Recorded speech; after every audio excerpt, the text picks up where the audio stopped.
Assalamualaikum warahmatullahi wabarakatuh.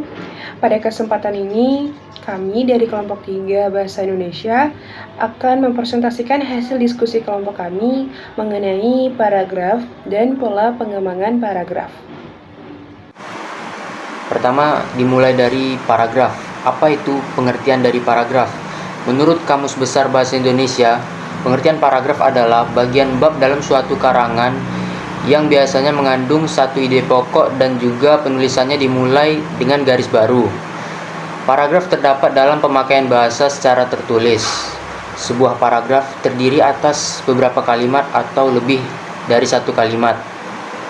Sedangkan menurut Henry Guntur Tarigan dalam bukunya Keterampilan Menulis menyebutkan paragraf adalah seperangkat kalimat tersusun logis sistematis yang merupakan satu kesatuan ekspresi pikiran yang relevan dan mengandung pikiran pokok yang tersirat dalam keseluruhannya. Dan ada juga menurut Arifin, yaitu paragraf dapat dipahami sebagai gagasan atau topik yang dibicarakan melalui seperangkat kalimat dengan mempertimbangkan kepaduan pikiran sehingga antar kalimat memiliki keterkaitan gagasan. B. Struktur paragraf. Struktur paragraf sangat penting untuk komunikasi yang efektif, berfungsi sebagai unit yang mengatur pikiran dan ide. Paragraf yang terstruktur dengan baik biasanya mencangkup antara lain yang pertama, kalimat topik. Kalimat ini memperkenalkan ide utama, memandu pembaca tentang apa yang diharapkan. Yang kedua, kalimat pendukung. Kalimat ini memberikan bukti, contoh, atau penjelasan yang memperkuat kalimat topik, memastikan alur dan koherensi yang logis. Yang ketiga, kalimat penutup. Kalimat ini mengakhiri paragraf, meringkas poin utama, atau beralih ke ide berikutnya. Baik, di sini saya akan menjelaskan tentang syarat paragraf yang baik. Suatu paragraf yang berkualitas memiliki 4 kriteria utama. Yang pertama ada kesatuan. Setiap paragraf harus hanya mengandung satu pikiran atau satu tema yang berfungsi sebagai ide pengendali atau ide pengontrol. Yang kedua ada kelengkapan. Paragraf efektif juga harus memenuhi syarat kelengkapan. Kelengkapan di sini tidak hanya mengacu pada jumlah kata atau jumlah kalimat yang digunakan sebagai penjelas, tetapi lebih mengacu pada bukti-bukti kuantitatif dan kualitatif yang digunakan untuk menjelaskan atau mengilustrasikan ide utama. Yang ketiga, ada koherensi. Syarat ini menuntut kepaduan atau kekompakan hubungan antara kalimat yang satu dengan yang lainnya. Dan yang empat, ada urutan pikiran. Urutan kalimat dalam satu paragraf tidak sembarangan. Selanjutnya ada jenis-jenis paragraf. Yang pertama, berdasarkan letak gagasan utama. A. Paragraf deduktif. Jenis ini memiliki gagasan atau pikiran utama di bagian awal rangkaian kalimat. Contohnya, ibuku bernama Wulandari. Contoh kalimat topiknya, mukanya selalu bersinar seperti bulan, cocok sekali dengan namanya yang berarti bulan bersinar. Mukanya bulat dengan alis tipis seperti semut beriring. Kulit ibuku sawo matang, khas wanita Jawa. Beliau tidaklah tinggi, tidak pula pendek. Rambutnya hitam bergelombang. Sampai usia 56 tahun, kulihat rambutnya masih legam tanpa semir. Pandangan matanya yang kuat kini sudah mulai sayu termakan umur. Namun mata hatinya tetap kuat bagaikan baja. Yang B-nya yaitu paragraf induktif, yaitu berkebalikan dengan yang sebelumnya, yaitu paragraf deduktif. Gagasan utama pada jenis paragraf induktif baru bisa ditemukan di bagian akhir dan dari rangkaian kalimat dan lebih sering berada di kalimat akhir. Contohnya yaitu tidak seperti orang Batak yang logatnya agak jelas dan keras. Ayahku sangat pendiam. Beliau irit kata, lebih suka memberi contoh langsung kepada anaknya tanpa perlu menggurui bagai air yang mengalir tenang, tapi sangat dalam. Kalimat pengembangnya yaitu beliau adalah teladan bagi anak-anaknya. Kalimat topiknya sama, beliau adalah teladan bagi anak-anaknya. Yang C-nya paragraf campuran. yaitu paragraf deduktif dan induktif. Yang dimaksud paragraf campuran adalah gabungan gagasan utama yang berada di awal dan akhir rangkaian kalimat. Contohnya, meskipun sudah berumur, ibuku masih menuntut ilmu. Contoh kalimat topiknya, ibuku melanjutkan ke jenjang S2, padahal harusnya dia sudah tidak disibukkan oleh tugas kuliah. Tetapi sepertinya ibuku sangat menikmati sekolahnya sambil bernyanyi kecil, dia mengerjakan tugas kuliahnya. Kalimat pengembangnya, belajar terus sepanjang hayat, itulah semboyannya. Yang kedua, jenis paragraf berdasarkan tujuan dan fungsi. A. Paragraf narasi. Paragraf narasi merupakan bentuk paragraf di mana menceritakan rangkaian kejadian yang tersusun sesuai susunan kejadiannya. Aspek terpenting dalam paragraf narasi adalah urutan peristiwa yang ditandai dengan waktu terjadinya. Contoh, jam istirahat Roy tengah menulis sesuatu di buku agenda. Sambil menikmati bekal dari rumah, sesekali kepalanya mengadah ke langit-langit perpustakaan, mengernyitkan dan kembali menulis. Asik sekali, seakan di ruang perpustakaannya ada dia. B. Paragraf persuasi. Paragraf persuasi itu paragraf yang diajukan untuk membujuk dan mendorong pembacanya untuk melakukan suatu tindakan. Agar bujukan tersebut berhasil, membuat penulis dapat memberi bukti-bukti tertentu untuk menguatkan pernyataannya.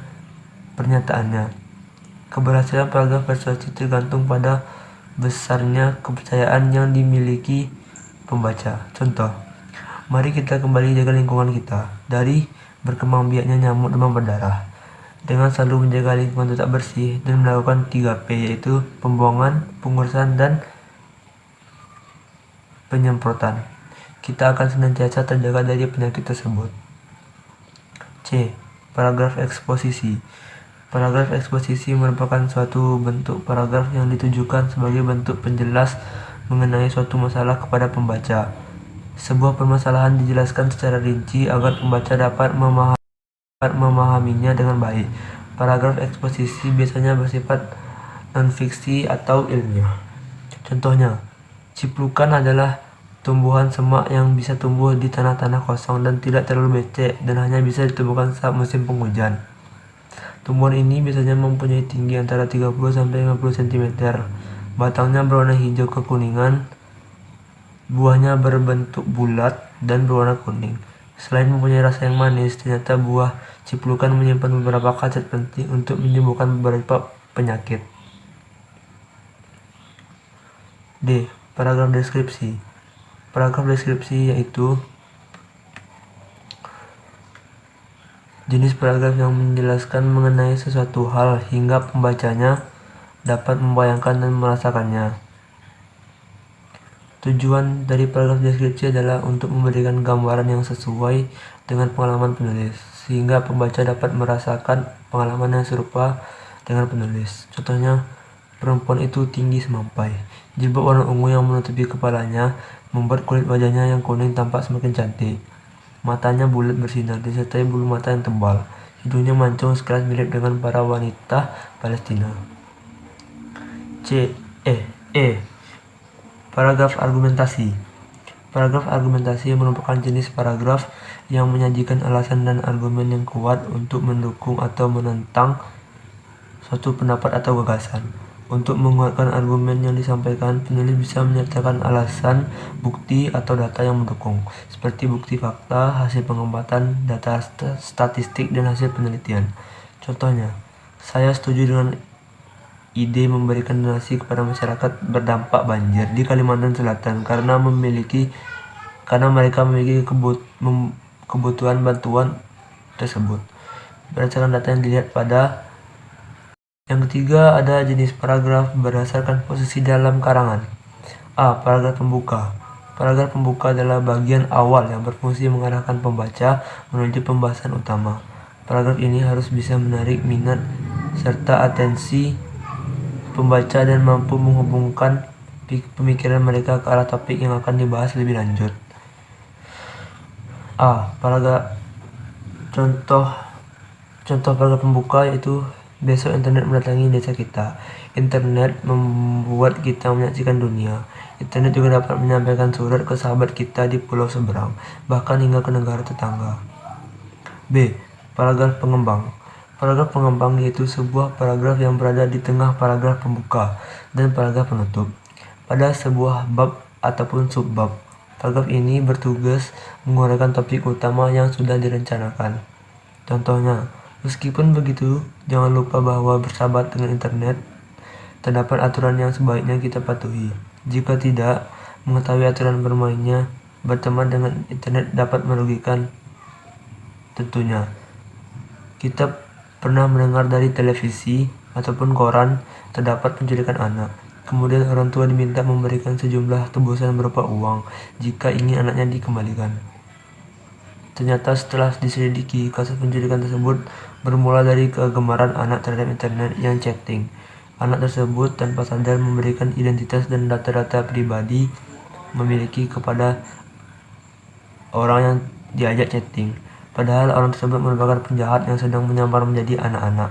Hal tersebut sangat mungkin mengingat chatting tidak bisa melihat teman yang diajak berbincang secara nyata alias maya. Yang terakhir ada paragraf penutup. Paragraf penutup termasuk jenis paragraf sebagai akhir dari suatu tulisan. Setelah ide-ide terutama dalam paragraf pengembang disampaikan, ide tersebut dirangkai kembali secara singkat dalam paragraf penutup. Karena itu, paragraf penutup biasanya berisi kesimpulan dari isi paragraf pengembang. Contohnya, hal-hal di atas tidak susah untuk. Pola pengembangan. Yang pertama adalah pola pengembangan paragraf klimaks dan anti klimaks, yaitu pengembangan dengan menggunakan gagasan utama diperinci dengan gagasan bawahan yang dianggap paling rendah gagasannya atau sebaliknya. Contohnya, setelah sore hari aku membantu ibu membersihkan rumah. Aku mencuci piring dan menyapu halaman. Tidak lupa aku membantu ibu mencuci baju. Selanjutnya adalah pola pengembangan paragraf, yaitu dengan sudut pandang.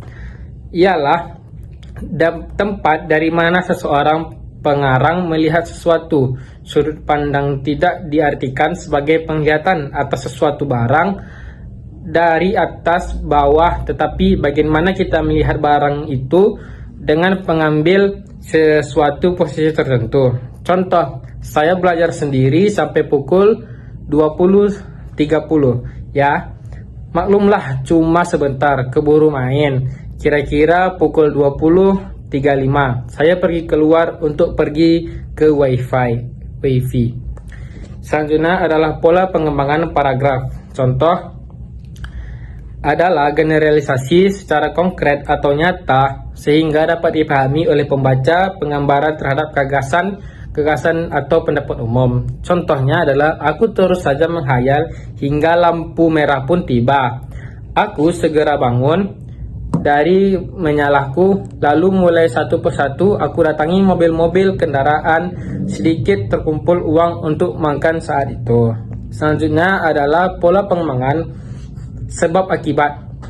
Ialah merupakan paragraf dengan menggunakan sebab akibat sebagai dasar. Dalam hal ini, sebab bisa bertindak sebagai gagasan utama, sedangkan sebagai perincian pengembangannya. Contoh A. Pada hari Selasa saat libur sekolah, aku pergi latihan akuistik bersama teman kelompokku. Aku, Laili, Nafila latihan bersama di rumah Vina.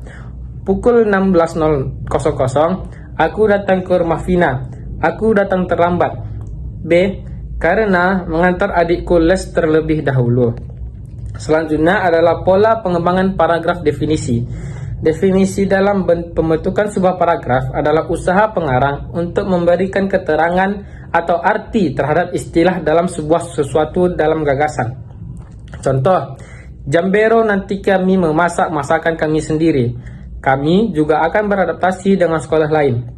Kami berangkat Sabtu 30 April jam 6 pagi. Sekian, terima kasih.